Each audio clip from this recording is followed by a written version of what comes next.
এরা কিন্তু এক ধরনের পলায়নমুখী অবস্থানে চলে গেছে। এদের সম্পর্কে ওরা নিজেরাই নিজেদেরকে সেই জায়গায় রাখতে পারে নাই, বা ইউনূস সাহেব তাদেরকে সেই জায়গায় রাখতে পারে নাই, এই জন্য হতাশা থেকে। কারণ ওরা জানে যে যেভাবে হোক আমেরিকা ইউনূস সাহেবকে সেভ করবে। তারা ভালো করে জানে এই উপদেষ্টা পরিষদের অ্যাটলিস্ট 60-70%কে আমেরিকা সেভ করবে। কেন? আইদার তাদের নাগরিক, অথবা ব্রিটেনের নাগরিক, অথবা ইউরোপের কোন নাগরিক। সো আমেরিকা তাদেরকে সেভ করবে। সেভ করবে না কাকে? নাহিদদেরকে। এই নাহিদ ইসলামরা সেফ এক্সিট কি জিনিসটা বোঝে? আমার যথেষ্ট সন্দেহ আছে এরা সেফ এক্সিট বোঝে কিনা। সেফ এক্সিট বলতে কিসে যে পলায়ন শব্দটা না বলে সেফ এক্সিট কেন বলছে? সেফ এক্সিট শব্দটা কেন আসতেছে? সেফ এক্সিট ভদ্র ভাষায় বলা হয়। ভদ্র ভাষা মানে কি, তারা তাদের জন্য এরকম একটা শব্দ খুঁজছে, তো তাদেরকে যেন পলাতক না বলা যায়। তারাও কয়েকদিন পরে বলতে পারে যে আমরাও এরকম সেফ এক্সিট নিয়েছিলাম। ইংরেজি শব্দ পাবলিক কম বোঝে। সেফ শব্দের অর্থ হলো সুবিধা, মানে নিরাপদ। হ্যাঁ, নিরাপদ এক্সিট করা, নিরাপদ বহির্গমন করা। কত সুন্দর বাংলা হয় না, নিরাপদ বহির্গমনকারী। হ্যাঁ, তো ওনারা পলাতক এটা হতে চান না, এই জন্য ওই সেফ এক্সিট ইংরেজি একটা শব্দ ব্যবহার করে। তবে আরেকটা দেখেন, গণ অভ্যুত্থানের কথা বলছে। এরা কখনো বলে যে তারা বিপ্লব করছে, দ্বিতীয় বিপ্লব করছে, তারপর কতগুলি টার্মিনোলজি তারা ইউজ করেছে। সেদিন স্বাধীনতা, দ্বিতীয় স্বাধীনতা এনেছে। তাদের ধর্মগুরু হজরত ইউনূস আলাইহিস সালামও বলছেন যে ওনারা দ্বিতীয় স্বাধীনতা বলছেন না, বলছেন। তো দ্বিতীয় স্বাধীনতা, বিপ্লব, এখন হঠাৎ করে গণ অভ্যুত্থানে আসলো কেন? ডিমোশন হইলো কেন? তার তো ডিমোশন হওয়ার কথা না। তারা তো মনে আছে প্রথম থেকে তারা বলছে এটা হলো তারা বিপ্লব করছে, রেভলিউশন। তারা সংবিধান বাতিল করে দিতে চেয়েছে, তারা সকল কিছু বাতিল করে দিবে। তারা বাংলাদেশের স্বাধীনতা 71-এ মানে না, তারা 47-এ স্বাধীনতা মানে। মানে বিপ্লব করে, রেভলিউশন করে তারা ক্ষমতা দখল করেছে। তারা হঠাৎ করে গণ অভ্যুত্থান বলছে কেন? হঠাৎ করে তাদের নিম্নগামী হলো কেন? তারা হঠাৎ করে আমাদের 90-এর গণ অভ্যুত্থানের সাথে নিজেদেরকে মিলাচ্ছে কেন? এই বিপ্লবীরা কোথায় যাবে? তার মানে এখন দেখেন, আমার একটা ধারণা, এই যে কথাগুলো পুরাটাই হলো পরাজিতের, যারা পরাজিত হয় তারা কোনো না কোনো ভাবে তার কাজগুলোকে ইয়ে করে, জাস্টিফাই করে। যে তারা এখন ভাবছে যে তারা আসলে ওই দিন জিতে নাই। তারা এখন যে কোনো খড়কুটো ধরে, গণ অভ্যুত্থানের নামে খড়কুটো ধরে বাঁচার চেষ্টা করতেছে। সো এটা উপদেষ্টারা সেফ এক্সিট চাচ্ছে তা না, নাহিদ ইসলাম নিজেই কিন্তু সেফ এক্সিট চাচ্ছে। এই কথা তার মুখ থেকে বের করেছে। বের করা এটা তো বলার কথা না তার। সে বরং কেউ সেফ এক্সিট ছেলেদের ধমক দেওয়ার কথা। সে ইন্টারভিউ দিচ্ছে কেন? কারণ নাহিদ ইসলাম নিজেই কিন্তু নিজেকে সারেন্ডার করছে যে আই এম সারেন্ডারিং টু দিস, যে আমারও বোধহয় সেফ এক্সিট করতে হতে পারে। মানে আগে থেকে শব্দগুলো পরিচিত করতেছে, তার কর্মীদের সাথে, তার বন্ধুদের কাছে শব্দগুলো পরিচিত করতেছে। মানে তারা বিপ্লব থেকে সরে গেছে, রিভলিউশন থেকে সরে গেছে, সংবিধান বাতিল থেকে সরে গেছে, সংবিধান মানে না সরে গেছে, 47-এ স্বাধীনতা মানে সেখান থেকে সরে গেছে, সব জায়গাতে সরে এখন গণ অভ্যুত্থানে আসছে। সো নাহিদের এটা একটা অধপতন। মানে আমি বলতে পারি যে আমার একটা ধারণা, যেটা তার বক্তব্যটা আমি ডিটেইল একটু লাইভ মানে কি ভিডিওটা দেখার চেষ্টা করেছি। তো ভিডিওটা দেখে যেটা মনে হইলো, শুধু সে না, অন্যান্য যারাও কথা বলে, উঠান বৈঠকে হাসনাতের কথা শুনলাম, আজকে সার্জিসের কথা শুনলাম, প্রত্যেকের কথা শুনে মনে হচ্ছে। এবং আরো একটা অনুষ্ঠানের মধ্যে পাটোয়ারির একটা কথা শুনলাম, ওই যে ছাগল চুরির কথা, যে হ্যাঁ, তার একজন উপদেষ্টা হাঁস খাইতে যায় ভোরবেলা, আরেকজন ছাগল চুরি করে খায়। আর কি হাঁস চুরি করে খাচ্ছে, চুরি করেই তো খাওয়া হইলো, তাই না? কেউ জানে না চুরি করে খাচ্ছে না, হাঁস চুরি করে খাচ্ছে। আরেকজন উপদেষ্টা ছাগল চুরি করে খায় ফেলায়। এরা কিন্তু এক ধরনের পলায়নমুখী অবস্থানে চলে গেছে। এদের সম্পর্কে ওরা নিজেরাই নিজেদেরকে সেই জায়গায় রাখতে পারে নাই, বা ইউনূস সাহেব তাদেরকে সেই জায়গায় রাখতে পারে নাই, এই জন্য হতাশা থেকে। কারণ ওরা জানে যে যেভাবে হোক আমেরিকা ইউনূস সাহেবকে সেভ করবে। তারা ভালো করে জানে এই উপদেষ্টা পরিষদের অ্যাটলিস্ট 60-70%কে আমেরিকা সেভ করবে। কেন? আইদার তাদের নাগরিক, অথবা ব্রিটেনের নাগরিক, অথবা ইউরোপের কোন নাগরিক। সো আমেরিকা তাদেরকে সেভ করবে। সেভ করবে না কাকে? নাহিদদেরকে। নাহিদরা কিন্তু পলাতক হইতে পারে, কারণ তাদের সেভ করার জন্য হেলিকপ্টার আসবে না। আরেকজন বলেছে 3টা হেলিকপ্টার লাগবে, তাদেরই একজন যারা এই বিপ্লবের কথা বলতো, ওই যে মঞ্জুর না একজন আছে, সে বলছে 3টা হেলিকপ্টার লাগবে এই সরকারকে পলানোর জন্য। না না, এই সরকারের পলানোর জন্য 3টা লাগবে, 6টা লাগবে, সবটাই দিবে, C-130 লাগলেও দিবে, কিন্তু নাহিদদের জায়গা হবে না সেই কুঠুরিতে বা সেই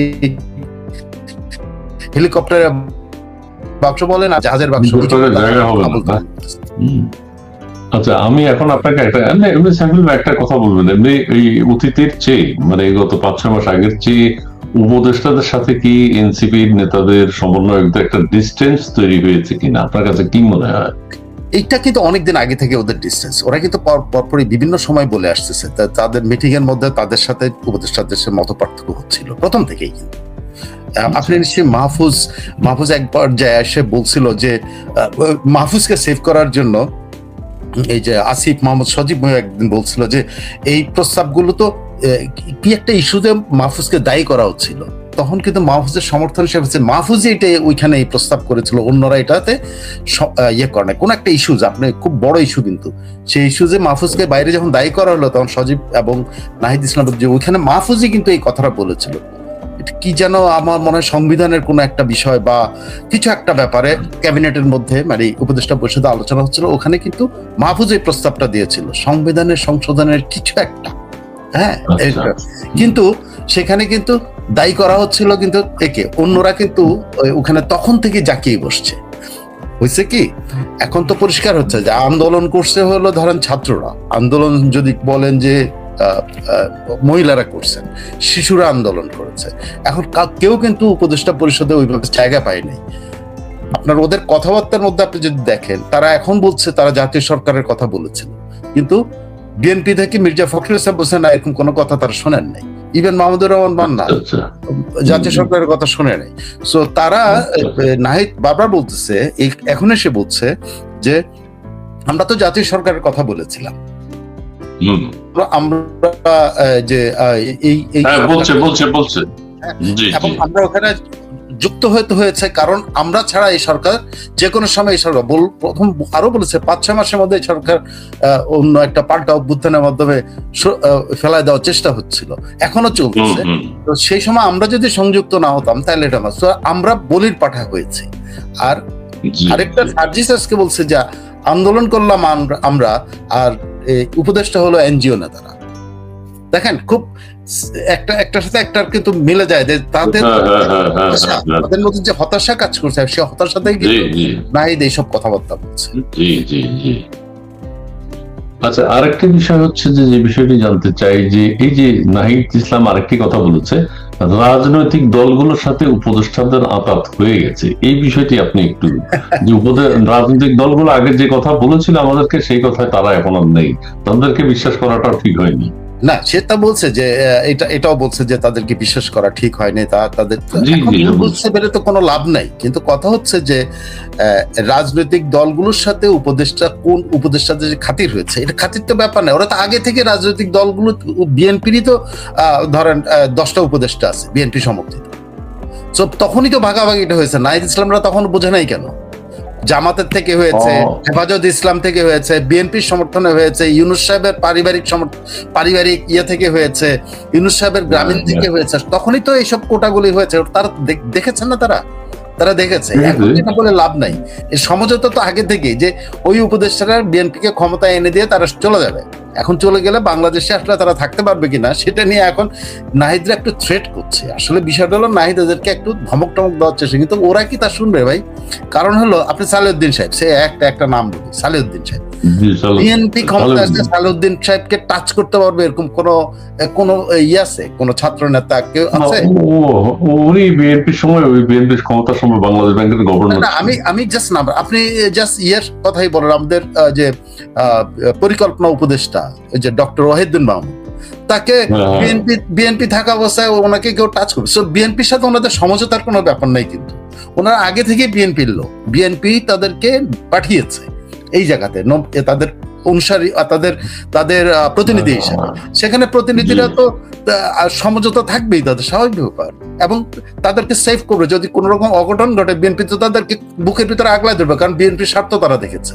তো এখানে নাহিদ ইসলাম কিছু আবিষ্কার করার নাই, কিন্তু নতুন কোনো আবিষ্কার না, কিন্তু এটা হলো তাদের প্রথম দিন থেকে যে উপলব্ধিটা, এতদিন বলে নাই, এখন বাইরে এসে বলছে, এটা আবিষ্কারে গেছে। আচ্ছা, নাম ফাঁস করে দেওয়ার যে থ্রেটটা দিয়েছে, এটা তো এক ধরনের আতঙ্কের, মানে কাদের নাম চলে আসে, কিভাবে চলে আসে, না, কার নাম এসে যায়, এটা আসলে এই কথাটা শুনে তো একদম মনে হচ্ছে যে না, আপনাদের মধ্যে ডিভিশন তৈরি হয়ে গেছে। না, ডিভিশন তো মাস্ট, সেটা তো তখনই। এখন তো আপনি মাহফুজ যে তথ্য উপদেশ, সে কয়েকদিন আগে একটা ইন্টারভিউতে সরাসরি বললো না যে আমার হয়তো আজকেও চলে যেতে পারে, বলছে না যে আমি অনিশ্চিত, যে আমি জানি না, আমার 2 মাস আগে থেকে সে জানে না যে সে একটা অনুষ্ঠান, সেটা হলো সাংবাদিকদের কি বলে একটা ইয়ার আর কি, ওই যে কি বললো টাস্ক ফোর্স হলো না, তাদের রিপোর্টার নিয়ে ওখানে ওখানে সে সরাসরি বলছে যে আমি জানি না, যে আমি 2 মাস আগে থেকে জানি না যে আমি আসলে, তো সে হিসাব করে দেখা যায় সে ফেব্রুয়ারি থেকে দায়িত্ব নেওয়ার পরে সে সব মিলায় 60 দিনও কর্মদিবস পায়নি। সো তার মধ্যে সে আতঙ্কে আছে তাকে কবে চলে যাবে, কারণ তারা তো সে কর্নার প্রথম থেকেই, তারা এই জিনিসটা বুঝতে সময় লাগছে তাদের। আচ্ছা আচ্ছা, তারপরে আরো কথা বলেছে, এখন আলোচনা সমালোচনা চলছে, হঠাৎ নাহিদ ইসলাম এসব কথা বললো কেন, হতাশা থেকে বলেছে কিনা, এনসিপির সবাই আতঙ্কে আছে কিনা। আবার নির্বাচন কমিশনের প্রতীক বরাদ্দের ক্ষেত্রে দেখলাম যে অনড়, এতে আবার মনে হয় না তারা দুঃসাহস। নির্বাচন কমিশন একটা আইনের কথা বলেছে যে এটা ইয়েতে নাই, আমাদের বিধিমালায় নেই শাপলা দেয়া, কিন্তু এরা বলছে যে না, দিতেই হবে অনড়। এটা তাহলে কিভাবে কি করবে, এটা কি করবে? এইটা হলো আরেকটা বলি যে 24-এর 5ই আগস্টের পরে এরা নিজেদেরকে মুগুর ভেবেছিল, তাই না, যে মুগুর দিয়া সব করবে, সবারই পিটাচ্ছে তারা, মব দিয়ে কে মারে, ওকে মারে, তাকে মারে, সব মুগুর দিয়েই তো সবারই বিদায় করলো তারা। তাদের আমি মুগুর বলতেছি লিটারালি মুগুর না, তাদের গলার মুগুর দিয়ে তারা কি বলে সুপ্রিম কোর্ট শেষ করে দিল, তারা সর্বত্র তো মুগুর দিয়া চালাইছে। এখন তারা মনে করছে এই নির্বাচন কমিশনকে মুগুর দিয়া চালাবে, কিন্তু এটা তো অনেকদিন পার হয়ে গেছে রে ভাই। নির্বাচন কমিশন মুগুরটা চিনে ফেলছে, এটা মুগুর না, এটা হলো মাগুর।